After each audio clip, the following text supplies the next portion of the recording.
Sa video natin ngayon mga maestro ay pag-usapan naman natin itong tungkol sa list of SDO with released salary differential as of today po yan, September 17, 2024. Ayan, so syempre ang source po natin ng information ay babahagi ngayon ay walang iba. Syempre galing pa rin po kay Ma'am Sheila Lee Manuel sa kanyang Facebook page. Ayan, so ito po yung pang 45 po sa ating unofficial list.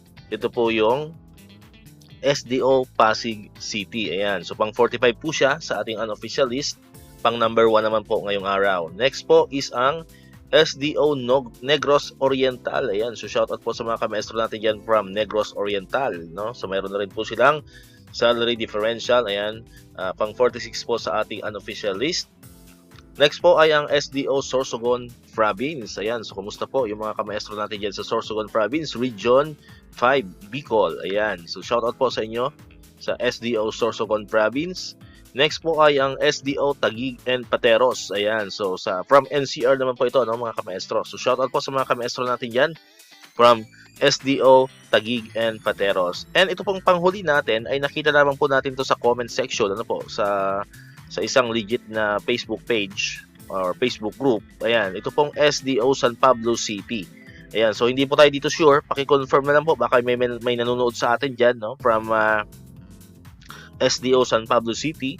Ayan, paki-confirm na lang po kung legit po na mayroon ng salary differential ninyo pong SDO. Okay, so far yan po muna yung update natin about pa rin dito sa ating salary differential. Ayan, balitang PBB 2022 po tayo. Sad news, no, wala pa po tayong nakikitang mga bagong SARO for PBB 2022. Actually nakakagulat nga ng mga kamaestro kasi yung huling SARO pa po na ipinalabas sa DBM ay noong September 13 pa po, no, noong Friday pa.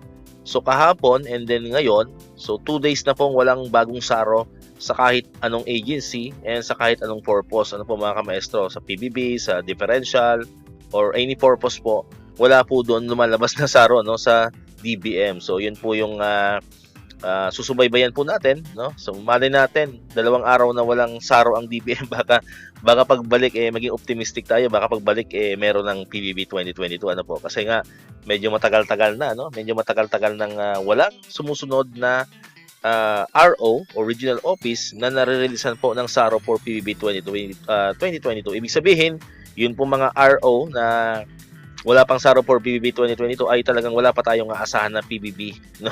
Wala pa tayong aasahan na PBB at least for this week. Ano po mga kamaestro? At least for this week, medyo malabo na po 'yan, ano po? Kasi nga wala pa tayong SARO for PBB 2022. Ayan, so dito ko natatapos itong ating video ngayon mga kamaestro. Kung bago ka pa lang sa channel natin, click mo na ang subscribe button diyan para ikaw yung unang makakapanood ng mga videos na ina-upload natin, katulad nito, yung mga updates about sa PBB, mga salary differential, your other bonuses ng mga teachers and government employees, and syempre, click mo na rin ang notification bell button para manonotify ka, updated ka pag may mga bago tayong uploaded na videos. So muli, maraming salamat sa inyong panonood at pakikinig. Once again, El Maestro, see you on my next vlog. Bye-bye!